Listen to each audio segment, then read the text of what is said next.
The day will come when everyone will be pointing up at something new and ominous in the sky.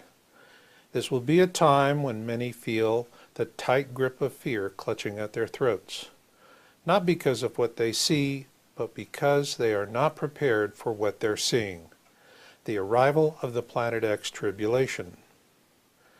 They will not have years, decades, or the better part of a lifetime to process this tribulation awareness.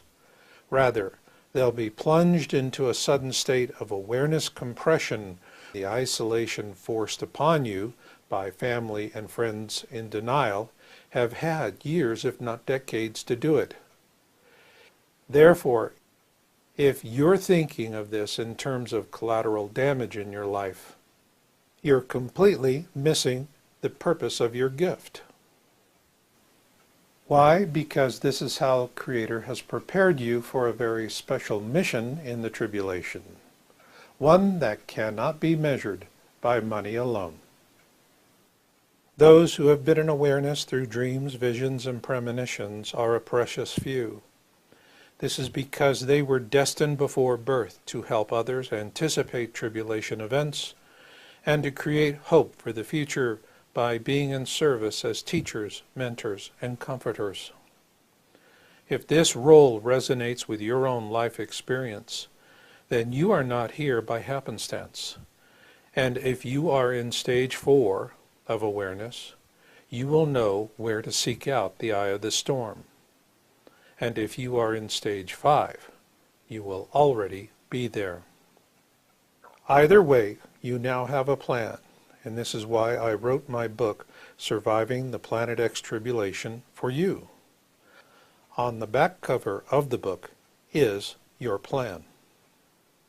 For those in awareness, know this. You are in awareness because God intends for you to be a part of the solution. Your role is to be a mentor, a comforter, and a teacher during the tribulation. Read and study this book thoroughly to prepare yourself for your true mission. Then, when a spiritual leader you admire and respect is seeing the same clear and present danger that you are, your path is simple. Hand that leader this book as you say, you need a plan, and this is the plan that will work for what is coming.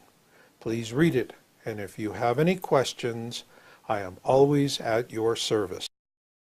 If you and your loved ones are to survive the coming tribulation, then you need to be able to gain the confidence and present yourself as a valuable asset to tribulation community leaders. This book is your bridging tool to do exactly that, and it offers you the following 3 benefits. First, it has a fast-track design for those struggling with awareness in the face of a clear and present danger. Written in a story-driven conversational style, it will help newly aware leaders to find their own peace in the eye of the storm, so they can quickly absorb vital tribulation concepts. Secondly, this book is a confidence builder for those you will be in service to. By reading and studying this book, you'll experience firsthand the true power of the mentoring process. Then, when the time comes, be yourself as you mentor and comfort tribulation leaders through the difficulties of awareness compression. In this way, you will gain their confidence both through your centeredness and through your devotion to being in service to others. And lastly, use this book as a bridging tool. If you cannot afford a hill of beans, you need to prove to a survival community that you are worth your weight in beans. Therefore, using this book as a bridging tool will help you to establish your value as a tribulation teacher, mentor, and comforter. Next up, we're going to begin looking at a large number of still images and videos of Planet X sighting observations. And then finally, we will close the program with the Luciferian agenda as I explain it. What it is, how it works, what you can do to help defeat it, and where to begin. We'll begin with an interesting series of observation images sent to me by a farmer in Spain. On October 6th of this year, I received the following series of images captured by Jordi Funosis of Cabanas, Spain, with his iPhone. Jordi is a farmer and was returning from his fields with his farmhand when, according to him, both he and his farmhand witnessed an object of interest to the right of the sun near sunset. I usually do not pay much attention to images captured with a smartphone, but this submission was different. It was an eyewitness report with a series of images of what Jordi and his farmhand had witnessed beforehand with their own two eyes. However, what really caught my eye was Jordi's number 10 image in the sequence. I could see Jordi's farmhand standing next to the van, and so I enhanced the image to see what his farmhand was looking at. What you can clearly see in this enhanced image was that the farmhand was shielding his eyes from the sun, although he was not looking towards the sun. Rather, you can see that he is looking at the object of interest to the right of the sun at the sun's 3 o'clock position. This really piqued my curiosity, so I decided to run a field of view and gamma test on this 10th image. Here you see the results of my analysis. In terms of the field of view, Jupiter was close to the horizon and barely just above it, down to the right of the sun. Also, there are no cataloged objects in the field of view where we see our object of interest. So far, so good.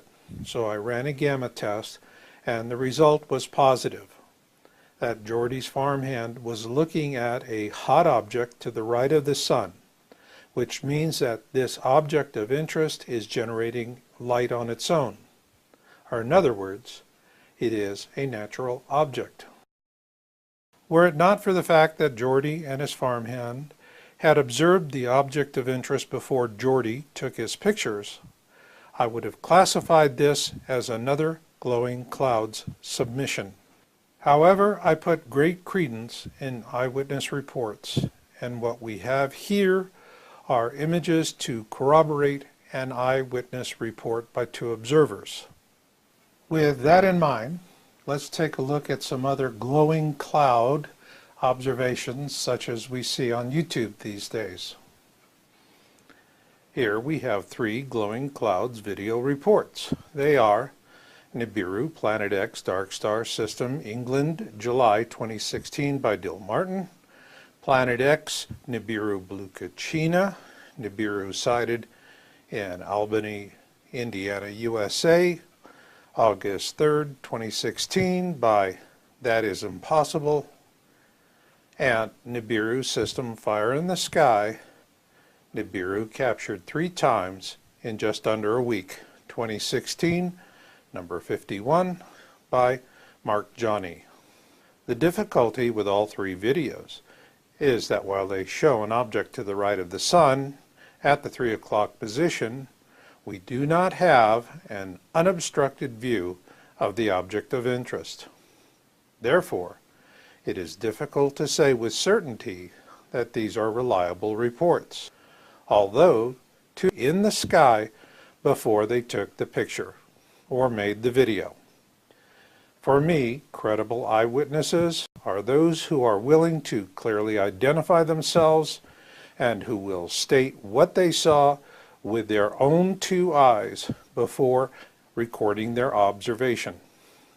And finally, the gamma test, a technique I developed and I have demonstrated in this and other videos. Briefly, gamma is a digital editing feature. It does not work with film. When running a gamma test, you are looking to see if the object of interest behaves the same as the sun. If it does, the result is positive, as we saw with the gamma analysis of the 10th image submitted to me by Jordi Funosis of Cabanes, Spain. The important thing for you to remember when looking at these images and videos is that many are like the fingerprints at the scene of a crime. In other words, circumstantial evidence, as opposed to smoking gun direct evidence. However, both forms of evidence are useful, and to illustrate the point, let's take a look at an observation report I do believe to be reliable, and that is, if you weigh the evidence.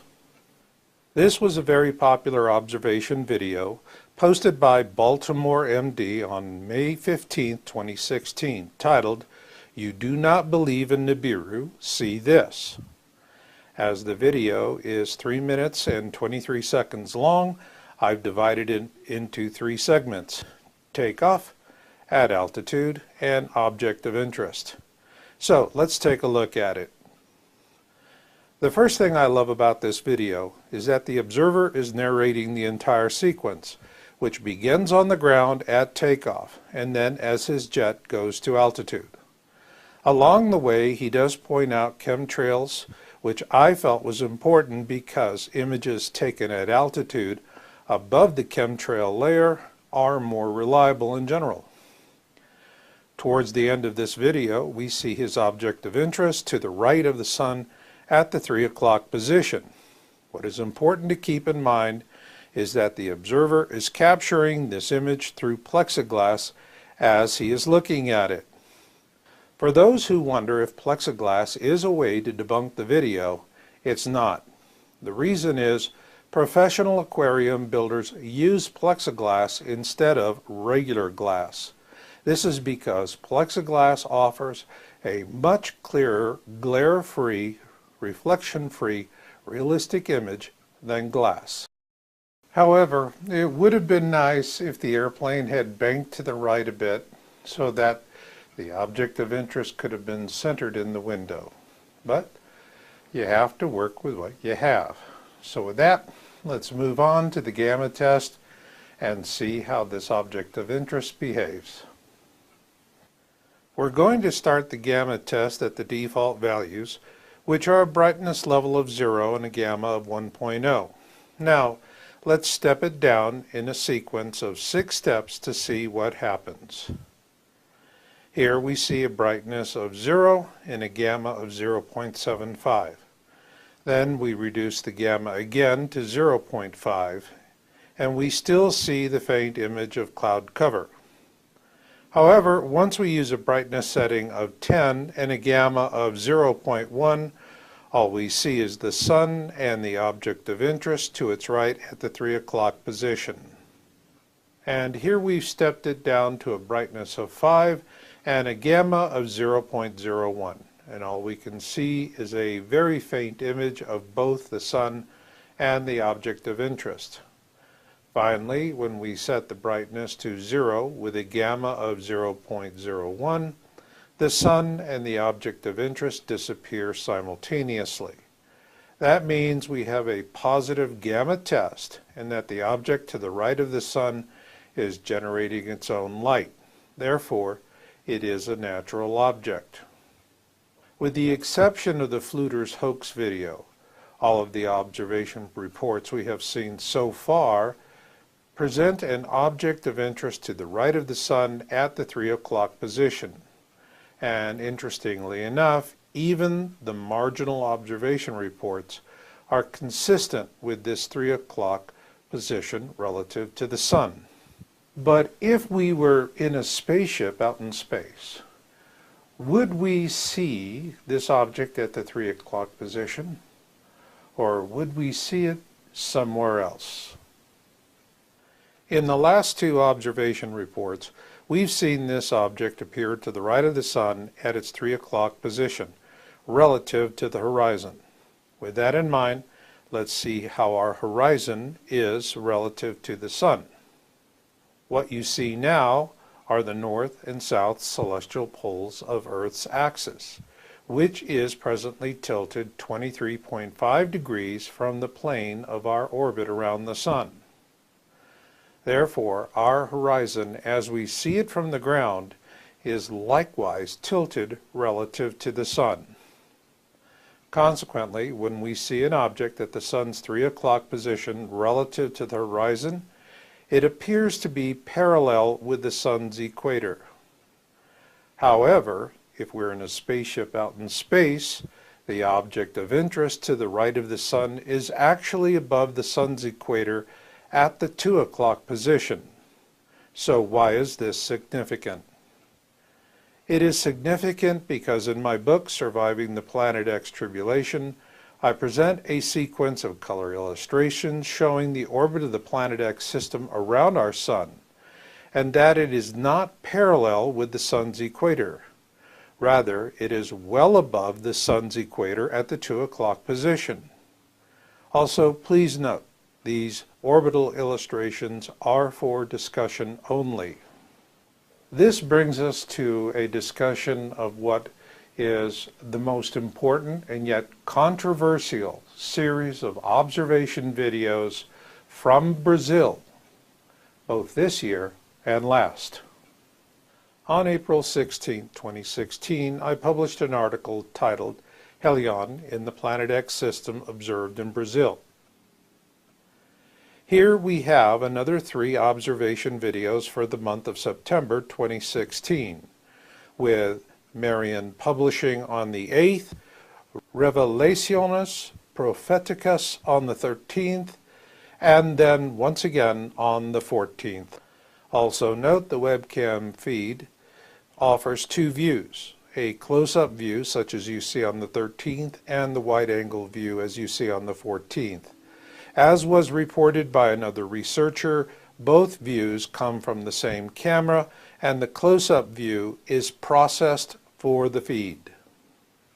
I find it interesting that debunkers tend to ignore hoaxes like the one that Fluters posted, and they immediately go for observations that seem to ring true with people.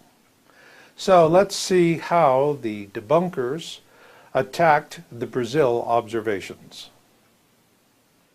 Here we see 3 debunking videos by Dark Energy, D5UNCR, and Dazza the Cameraman. All 3 use the same exact debunking attack. They focus on a brief moment of time just before the object of interest crests the mountains in the far field of view. These debunkers treat the object's halo no differently than the object, which serves their agenda because the object's halo briefly appears in front of land and sometimes in front of the water as well. All 3 debunkers present this as incontrovertible proof of a lens flare. So, are they right? As with the Fluters hoax video, let's consider the source, because there is a real difference between a debunker and a good cynic. A good cynic is looking for the truth, whereas debunkers simply want to have their ego stroked, and they'll take any cheap shot to get it. For this reason, do not become totally focused on what they're showing you. Rather, look for what they're not showing you. To prove the point, let's look at an example. Here we see a picture where the moisture of the fog is causing the sun to appear in front of a landmass, and arguably in front of the water as well. Keeping this in mind, please note that São Vicente, Brazil has a coastal, humid climate, and that all of the observations we have for April and September are very early in the morning at sunrise, a time when coastal residents will tell you to expect morning fog. And fog can be simply defined as a cloud on the ground. Therefore, this raises a simple question. Is it possible for the extreme moisture of morning fog to bend light? As you see in this inset image, light can and does bend. A good cynic would have made this point, But debunkers like Dazza the cameraman are not interested in seeking the truth. They are agenda-driven people who want to sling mud so as to stroke their own egos. So, assuming for the moment that we had a video by a good cynic, would they have been looking at other things in the video as well that are difficult to explain? Yes, and one of them would have been infrared sensitivity. One of the things that is difficult with modern digital cameras is that some are sensitive to infrared and others are not. I discussed this with Richard Shaw of Pinlight Productions in Hollywood, and he did a quick test for me using a Sony remote with his own iPhone 5S and GoPro Hero 3 Plus cameras. What his test shows is that while his iPhone camera is not sensitive to infrared, his GoPro camera is. Regrettably, we do not know the exact model of camera used by the Sal Vicente feed, nor are we able to test it to see if it is in fact sensitive in the infrared range.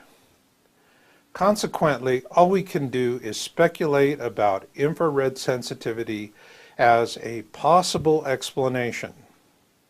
And then there is another thorny question.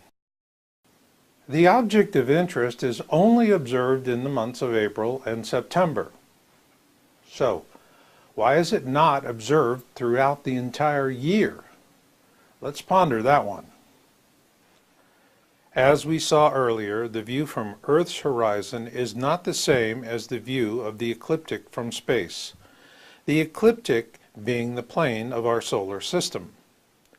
In this animation, we see the tilt of Earth's axis relative to the ecliptic as our planet orbits the Sun. While this tilt is 23.5 degrees at present, it does vary over time. During a cycle that averages about 40,000 years, the tilt varies between 22.1 and 24.5 degrees.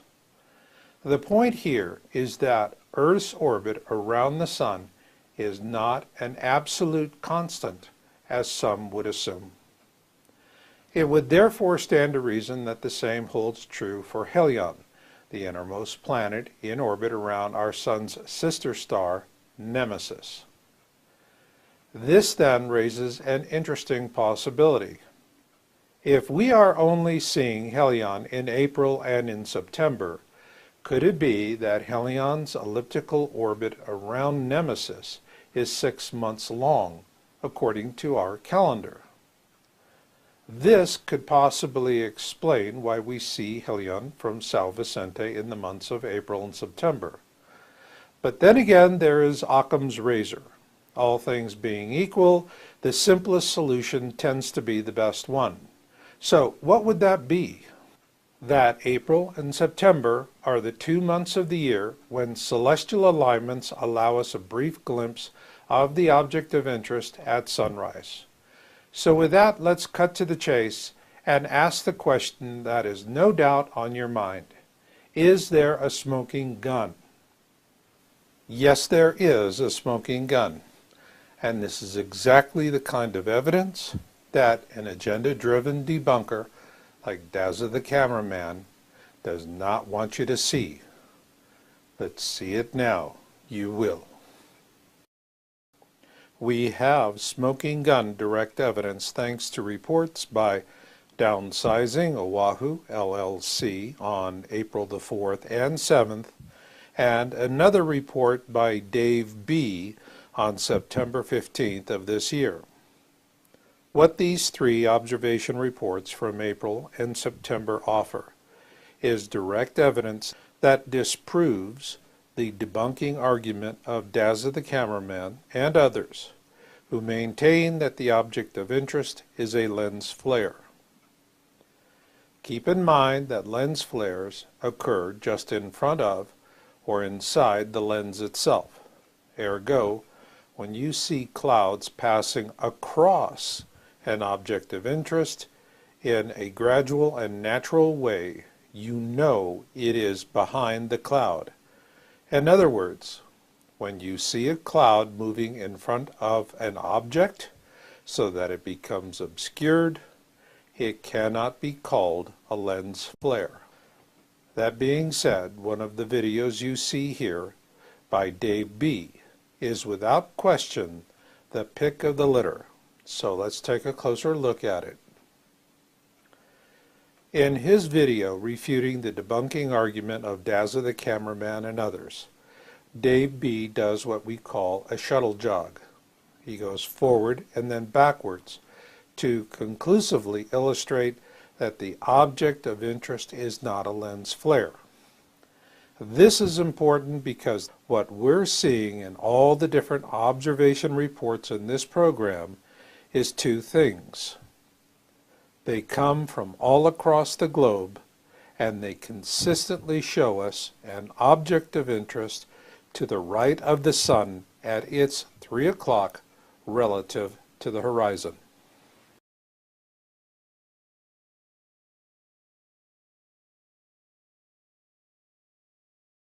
Had years, if not decades, to do it. Therefore, if you're thinking of this in terms of collateral damage in your life, you're completely missing the purpose of your gift. Why? Because this is how Creator has prepared you for a very special mission in the tribulation, one that cannot be measured by money alone. Those who have been in awareness through dreams, visions, and premonition, and if you are in stage 5, you will already be there. Either way, you now have a plan, and this is why I wrote my book, Surviving the Planet X Tribulation, for you. On the back cover of the book is your plan. For those in awareness, know this. You are in awareness because God intends for you to be a part of the solution. Your role is to be a mentor,